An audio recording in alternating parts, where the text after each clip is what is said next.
तो प्रॉब्लम है हमारी, एक मैच में अगर अच्छा नहीं होता तो आप कह देते हैं कि अच्छा नहीं है। आप क्या समझ रहे हैं इब्रार और शादाब अच्छे स्पिनर नहीं है?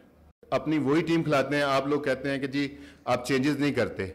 यस, अगर आप मुझे कहेंगे डिफेंडर हूँ, मैं इस टीम का कोच हूँ, हारेगी टीम तो मैं जो है ना सबके सामने आऊँगा और मैं बताऊँगा कि हम क्यों हारे हैं, और ठीक है, और मैं अपने प्लेयर्स को डिफेंड करूँगा। कि एक हमारा माइंडसेट जो है ना वो थोड़ा सा नेगेटिव हो जाता है। जब हम अच्छा कर रहे होते हैं तो हम बहुत अच्छे होते हैं, हारे हारे से नजर आ रहे होते हैं, ये हमने काफी दफा फील किया। मैं ये तो नहीं कह रहा कि हम नंबर 1 फील्डिंग साइड हो जाएंगे, ड्रॉप कैच होते हैं, तक कोई T20 फॉर्मेट में कोई टीम हल्की नहीं होती। अजहर भाई, अफजल जावेद, आप समझते नहीं है कि PSL और इंटरनेशनल T20 जो मैचेस है उसमें काफ़ी फ़र्क होता है? आज काफ़ी नज़र आया पिंडी स्टेडियम में हमेशा 200 प्लस ही 2020 में बनते रहे हैं, तो क्या बैटिंग में कहीं फ्लॉज नज़र आए हैं या आज बॉलिंग अच्छी नहीं हुई?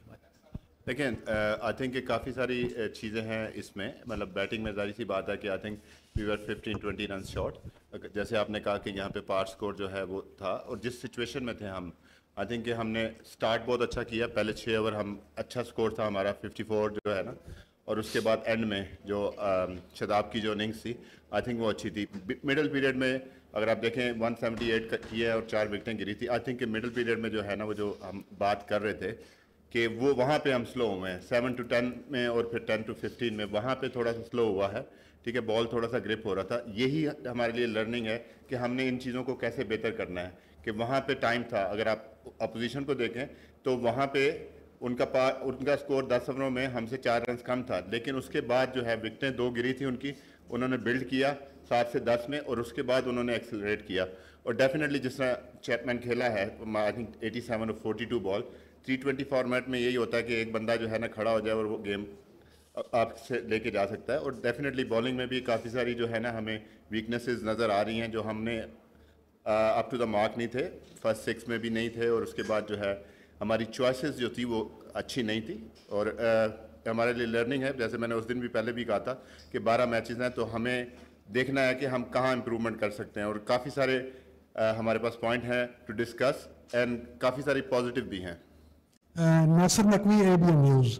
अगर भाई ये बताएं कि न्यूजीलैंड के टॉप के खिलाड़ी नहीं आए, 1-2 खिलाड़ी उनके आए हैं मेन टीम में से, तो आप क्या समझते हैं कि आने वाले दिनों में हमारी जो टीम है वर्ल्ड कप के लिए किस तरह तैयार हो सके? देखें, आपने एक बात की, मैंने अभी बात की कि एक बैट्समैन वो ले जाता है, चैपमैन हो गया, ये उनके मेन प्लेयर हैं, और जिस तरह की वो बैटिंग करते हैं वो आपको नज़र आ रहा है। मैंने उस दिन भी कहा था कोई T20 फॉर्मेट में कोई टीम हल्की नहीं होती।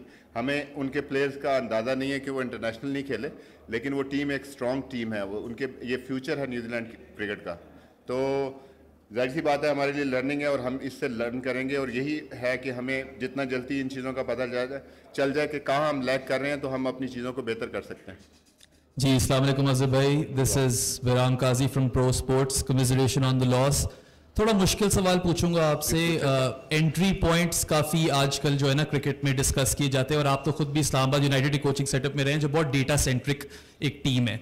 तो 7th ओवर में जब साइम आउट हुआ तो रिजवान को भेजा गया, तो क्या जो टॉप 3 है वो शुरू से इंक्ड इन है, या हम डायनामिक बैटिंग ऑर्डर एक्सपेक्ट कर सकते हैं? क्योंकि मेरे हिसाब से उस पॉइंट पे शायद उस्मान या शादाब बेहतर होते, क्योंकि मिडिल ओवर्स में उनकी ball striking particularly versus spin बहुत बेहतर है। डेफिनेटली जो आपने बात की, हम आप मूविंग फॉरवर्ड हम ये चीज़ करेंगे, और इसमें ज़रूरी नहीं है, मैंने आपको पहले भी कहा था कि टॉप 3 नंबर जो है ना वो आपके नॉर्मली फिक्स होते हैं, और उसके बाद आपको जो है ना आपको ये अडेप्ट करना पड़ेगा कि आपको जो है मैचअप्स के साथ जाना पड़ेगा और देखना पड़ेगा कंडीशन क्या है। डेफिनेटली जो है हमारा जो ये मैच है, हम ये भी चाह रहे थे कि रिजवान भी फॉर्म में आए और उनको भी टाइम मिले सेंटर में, क्योंकि पहला मैच अगर हमारा वॉश आउट हो गया था, और यही एक चीज़ थी कि हमने जैसे आपसे बात की थी कि रोटेशन पॉलिसी होगी हमारी, तो हम लोग देख रहे थे कि चीज़ों को किस तरह देखा जाए, कौन किस नंबर पे बैटिंग कर सकता है इस गेम में, और नेक्स्ट गेम में हम चेंज करना चाह रहे थे। तो उसकी वजह से डेफिनेटली आगे जाने में हम ये कोशिश करेंगे कि हम फ्लेक्सिबल हों, कोई भी एक नंबर जो है ना वो सेट का नहीं है। जाहिर सी बात है हमने जिस तरह प्लान किया था उसके अकॉर्डिंगली हमारी चीज़ें नहीं गई, इसमें हमारी लर्निंग है। अजहर भाई, सलाम ठोकर सर्च टीवी से। हम लोग बॉलिंग बैटिंग की बात कर लेते हैं, राइट कॉम्बिनेशन की कर लेते हैं, इट्स ओके। ये जो PSL से हमारी फील्डिंग के फ्लॉज नजर आ रहे हैं, आपको नहीं लगता इन 12 मैचेस में इन फील्डिंग के फ्लॉज को भी दूर करना पड़ेगा आपको? देखिए डेफिनेटली बैटिंग बॉलिंग तो एक डिफरेंट चीज़ है और बैटिंग बॉलिंग स्किल का गेम है, उसमें नहीं है। Fielding is all about attitude, fielding is all about anticipation. और आज अगर आप देखें तो we were not good in the field इधर, यू नो लाइक अगर आप चैपमैन का वो कैच हो जाता जो ड्रॉप कैच हुआ है, ड्रॉप कैच होते हैं, और जिस तरह कि अगर आप देखें कि उन्होंने रनिंग बिटवीन द विकेट की और जिस तरह उन्होंने 2 रन भागे हैं, तो डेफिनेटली एंटिसिपेशन थोड़ी सी बेहतर होती तो हम काफ़ी सारे 2 रन बचा सकते थे। तो ये चीज़ें सारी माइंड में हैं क्योंकि फील्डिंग का जो है ना बहुत इंपॉर्टेंट रोल है। बैटिंग बॉलिंग में आपकी लक होती है, फॉर्म होती है, लेकिन fielding is all about attitude and we discuss on that those things. तो इंशाल्लाह आने वाले वक्तों में मैं ये तो नहीं कह रहा कि हम नंबर 1 फील्डिंग साइड हो जाएंगे, लेकिन मैंने जब भी ड्रेसिंग रूम में बात किया, हमने हमारे एटीट्यूड की बात की है, हम जो है ना किस तरह एंटिसिपेट करते हैं उन चीज़ों पे हम काम करेंगे और आने वाले वक्तों में इंशाल्लाह हम उन चीज़ों के ऊपर काम करेंगे।